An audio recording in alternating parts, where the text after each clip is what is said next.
The government shutdown continues. Both sides are dug in. Who's going to blink first? National security versus federal employees at pawn shops. Also, the Mueller investigation, some bad news for the Trump haters. I'm Randall Terry. This is Voice of Resistance.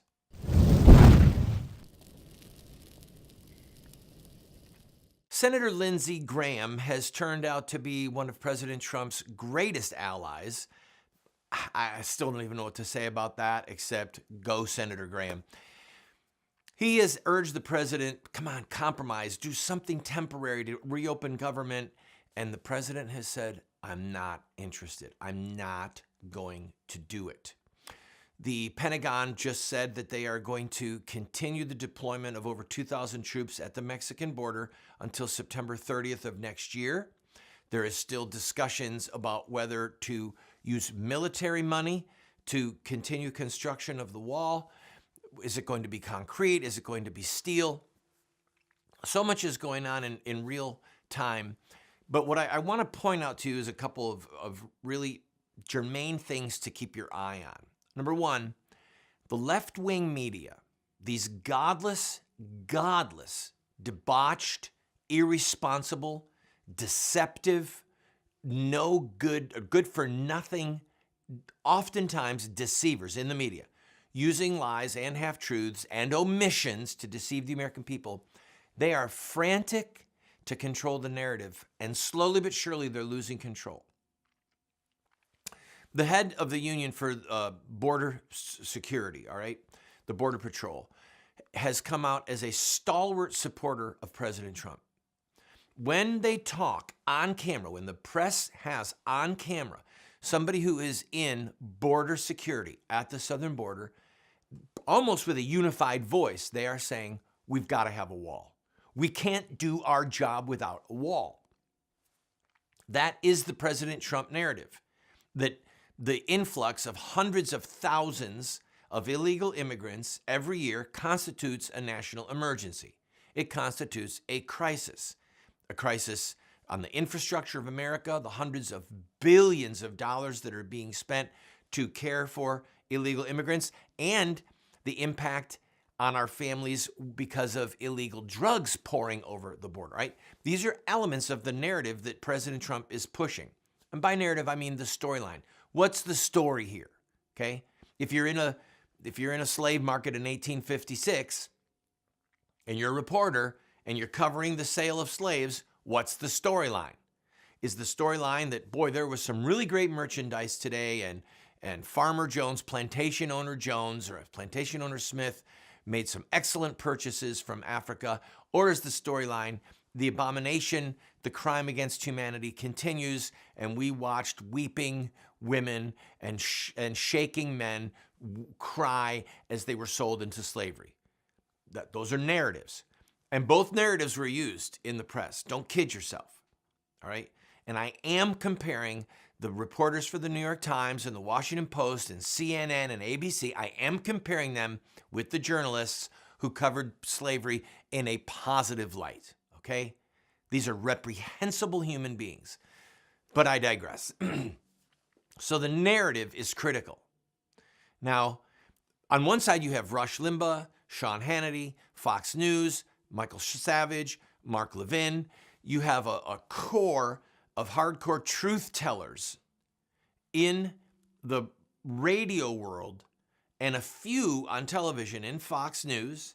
And then you have the new media like Alex Jones and others who are using not terrestrial television, but online streaming to broadcast their ideas and their coverage of this event. Now, here's the thing. The left-wing media is desperate to control this narrative. So they're using the words of cold-hearted, racism, all this stuff, but it's not working. It's not working. So you're going to see the narrative shift now to these poor federal employees. These poor federal employees who haven't gotten paychecks. They're doing stories about federal employees going to pawn shops, pawning things. So that means that you take your $1,000 TV, you go to the pawn shop, they give you $200, and they say within 30 days you can bring this take this back. You give us $200 plus $20 or $30 or $40, whatever the high gouging interest is. So they're shifting from this being racism and xenophobia, you're afraid of people that you don't like, to, oh, these poor federal employees. And President Trump is just digging in his heels, saying this is a national emergency. We're going to get this wall. We're going to build this wall. So can the Democrats continue to count on the left-wing media? You betcha they can. The question is whether or not their silly talking points will continue. Now, the other day when we covered this, I talked about Nancy Pelosi and Chuck Schumer saying that this was a manufactured crisis. And then you saw, as you have seen for well over a year now, that was the talking point of the week. And so I've watched a couple of news outlets that have done a compilation of all the different talking heads in the Democratic Party and in the left-wing media saying manufactured crisis. This was manufactured by President Trump. It's almost ludicrous. It's so juvenile that it borders on the obscene. These people don't have original thoughts. They're getting their little talking points fed to them. And most of us in America are not impacted by the government shutdown. You know, this morning's news was there's a spike in the number of airport screeners that aren't showing up to work. The average day, there's 3.2 workers that don't show up. And when the paychecks stopped coming for some of these people, it doubled to 7%, a little more than doubled. 7% didn't show up. And it showed pictures of long lines at Hatfield Airport in Atlanta. Have you ever been to the Atlanta airport? There's always long lines. So what you're going to see is the media try and manufacture sympathy in the American public for federal employees, not the border agents whose lives are being risked, not the families of border agents or law enforcement agents who have been gunned down by illegal immigrants. They're not going to focus on those people. They're going to focus on the federal employees who are having a legitimate, difficult time because they're not getting a paycheck, but this is bigger than them. Okay? So my encouragement to all of us, to President Trump supporters, hold the line. We must be able to protect our southern border from gangs, from weapons, from drugs, from human smuggling, from sex trafficking, all of it. Not to mention the hundreds of billions that this is costing us, taxpayers, because of this massive influx of illegal immigrants. I've got to take a quick break. We'll talk more about this and about some of that new rising star in the Democrat Party for whom facts do not matter. I'll be right back.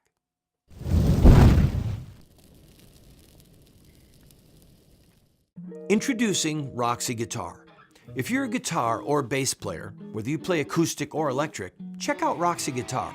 I've been playing for over 40 years and seen guitar stores all over America. I've never seen a store like Roxy Guitar. Roxy Guitar has over 700 guitars in stock, over 1,500 pedals, over 200 amps. For the beginner or price-conscious buyer, there's Michael Kelly guitars. For the serious player or professional, Roxy Guitar has the finest selection of guitar lines I've ever seen. You know I love Warrior guitars. Roxy Guitar has over 100 Warriors in stock. They have Heritage, G&L, Gretsch, John Sears, BC Rich, Duesenberg, Dean, legendary guitars at great prices, including pre-owned Gibsons, Fenders, and more.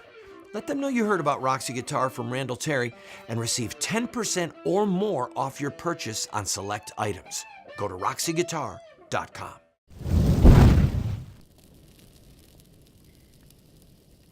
Let's talk a little bit about the newest media star of the left, Alexandria Ocasio-Cortez. Now, in my brain, when I look at her, the jokes just line up. But she is causing fits for the left, all right? The right dismisses her because she doesn't understand government. A reporter asked her to talk about the three branches of government, and she couldn't do it. She literally could not say the executive, the judiciary, and the elected officials, the Congress. She couldn't do it. Could not delineate the three branches of the federal government, which is really funny. She recently talked about the $21 trillion being spent at the Pentagon could be used to fund Medicare. And that number's not correct. The Pentagon doesn't have a $21 trillion budget. That number is about our federal debt, by the way. But who's going to care? So I'm reading this Washington Post, I believe, article about her this morning, praising her because she's giving fits. So evidently, CBS Evening News released their lineup, their 12 great journalists who are going to cover the 2020 presidential election. And guess what? There were no African Americans there. Zero. So she goes after them publicly. And CBS, like little puppets, came forward and said, well, this is just the beginning of our list. We're going to have more. So you can bet dollars to donuts that there's going to be at least one or two black faces. They're frantically hunting right now for an African American who can be in front of the camera because Alexandria Ocasio-Cortez said to them, this is an outrage. And they said, well, it's a pretty diverse group. And she said, no, you don't understand the horrible experience of the African Americans in this country, which is true. She made some good points. But the point is they're dancing to her. And this journalist at the Washington Post said, boy, she's aggressive and she speaks her mind and she doesn't take flack. Who's that sound like? Yeah, it sounds like President Trump. So they'll praise it in this 29-year-old girl, this 29-year-old young woman who doesn't understand government, literally doesn't understand the basics of American government, and she got elected. Why did she get elected? Can I say it? I don't want to get in trouble here, all right? I really don't. I don't want to lose my show. But it's because she's a pretty woman and she's articulate, okay? If you took the words that she is saying and you put them in the mouth of Nancy Pelosi, all right, or some older, unattractive woman, or an older man, an old geezer who's not handsome, and you put the same words in their mouths, it's just not going to get media coverage. She's gotten more media coverage as a 2-week congresswoman. She's been in the Congress for 2 weeks. She's gotten more media coverage than most members of the House of Representatives get in a lifetime. In a lifetime. Now, why is that? Come on, guys. CBS, ABC, admit it. It's because she's a pretty woman. She's got a certain sex appeal about her, okay? Just admit it. I mean, she's saucy and sassy, and she's brash, and she's articulate. She's fluid with her words, but she's not smart. She's not intelligent. And friends, this is I'm going to take this rabbit trail because it's important for all of us. Being articulate does not mean that you're intelligent, and it does not mean that you're right. It doesn't mean that your logic is sound. If you look at the great tyrants of modern history, all right, I'm going to go out on a limb here, and I'm going to say that Adolf Hitler, the demon-possessed, God-hating, Christian-persecuting, anti-Semitic pig, Adolf Hitler, was a genius at communication, okay?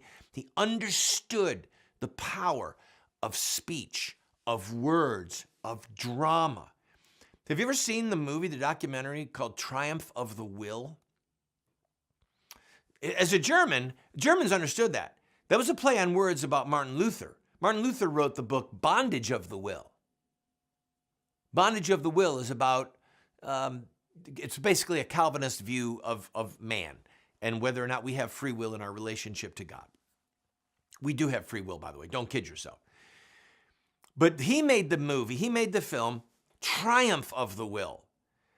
And if you want to just take an hour, it's only about an hour long, I would encourage you to watch it, not for its content, but for the genius of the propaganda. All right? Demonic, evil genius. So if I'm ever quoted out of context here, let's make sure. What show number is this one? 1,160. 1,160. If I ever hear that I said that Adolf Hitler was a genius and then I praised him in some light, you know, the liar be damned who says that. Adolf Hitler had demonic genius. Demonic genius. What Satan said to Eve in the Garden of Eden was demonic genius. He got her to take the fruit that God had forbidden. So there is a level of demonic genius when it comes to word and seducing people.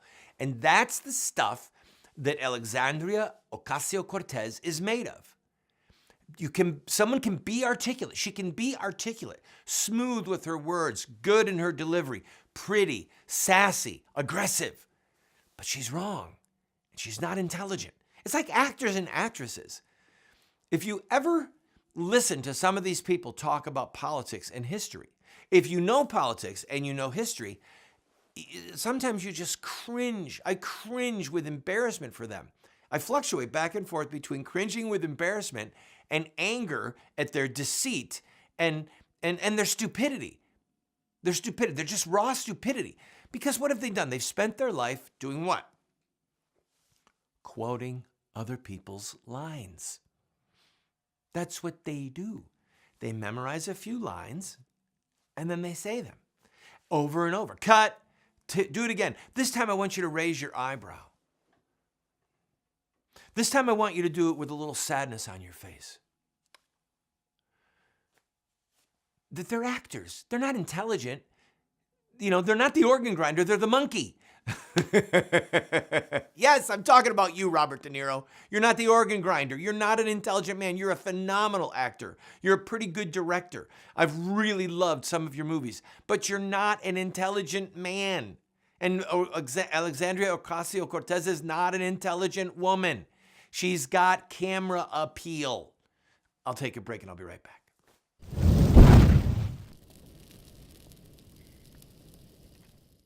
I also want to speak tonight directly to Muslims throughout the world. We respect your faith. Its teachings are good and peaceful. And those who commit evil in the name of Allah blaspheme the name of Allah. We have reaffirmed again and again that the United States is not and never will be at war with Islam. Islam teaches peace. Islam is a religion of peace. They are not Muslims, they are monsters. We've been told that Muslim terrorists have hijacked the peaceful religion of Islam. But Islamic art and literature tell a very different story. To know the truth, we only have to study the narrative of the founder of Islam, Muhammad, in his own words.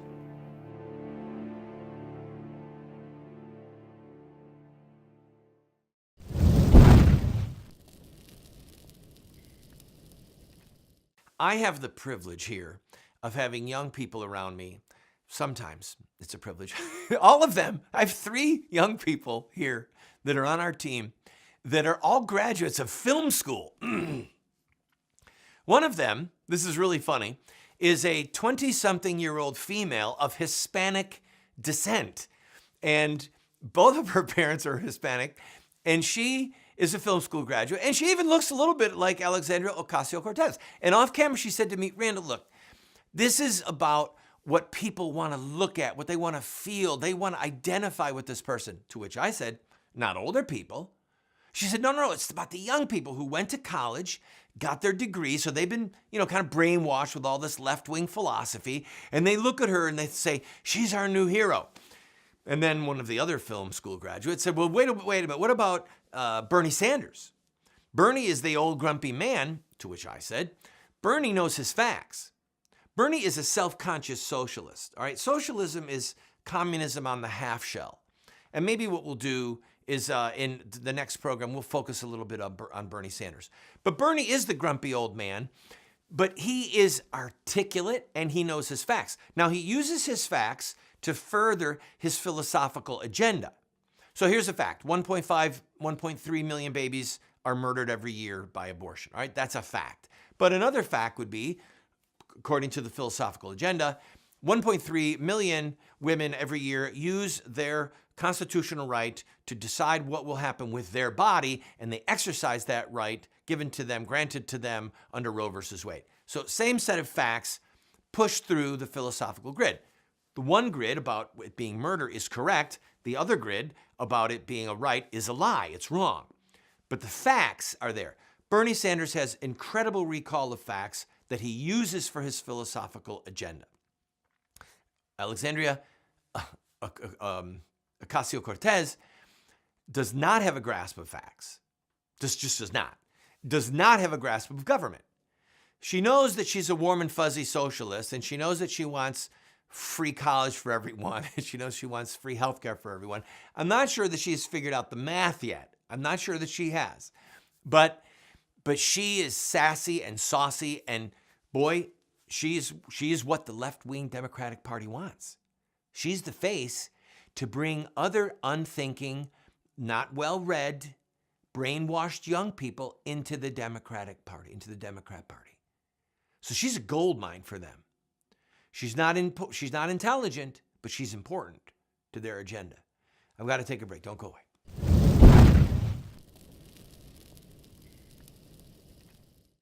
What Would Mohammed Do? Islamic Terrorism Explained is the best movie series documentary ever produced on the life of Muhammad and Islam. How do I know? Because it's what critics are saying. John Moore, radio host and author, said, "I learned more from What Would Mohammed Do about Islam and Islamic terrorism than I've learned from everything I ever read and watched in my entire life." Best-selling author Dr. Bill Warner said, "What Would Mohammed Do is the best movie series, TV production on the life of Muhammad and Islamic terrorism that has ever been produced." Friends, this is what the experts are saying. No one has ever done what we've done. I encourage you to get 1, 2, 4 copies. Call 304-289-3700. That's 304-289-3700, or order it at the address or the website that you see on the screen. Introducing Roxy Guitar. If you're a guitar or bass player, whether you play acoustic or electric, check out Roxy Guitar. I've been playing for over 40 years and seen guitar stores all over America. I've never seen a store like Roxy Guitar. Roxy Guitar has over 700 guitars in stock, over 1,500 pedals, over 200 amps. For the beginner or price-conscious buyer, there's Michael Kelly guitars.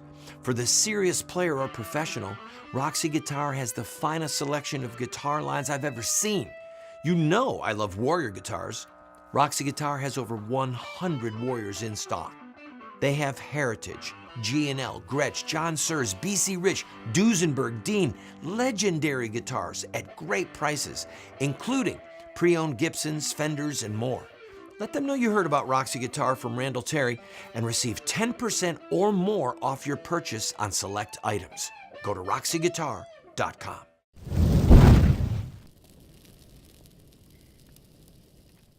We're not a free people. We are not. If President Trump does that, there's going to be immediate challenges in the federal judiciary. Left-wingers will handpick judges, and one judge after another will rule that this is unconstitutional. And then it would go to, God forbid, the Ninth Circuit on San Francisco, which is a pocket of God-hating, left-wing, I would say Satan-worshiping, but I don't believe that they really are. I just think they're pawns of Satan. I don't think they worship him. These are just evil people. So this would get bogged down in the judiciary, and then it would make him look weak and anemic, and it would further the storyline, the narrative, the lie that the judiciary run the country. The president doesn't get to be president. He has to go to the court and say, "Can I do this, please? Can I please build a wall to protect America? Will you let me exercise my constitutional and legal authority to protect our southern border?" And then it doesn't go well for him. So if I was advising him, I would say either you just push forward, hold the line, or you declare a state of emergency and then defy every judicial ruling to the contrary. Defy it.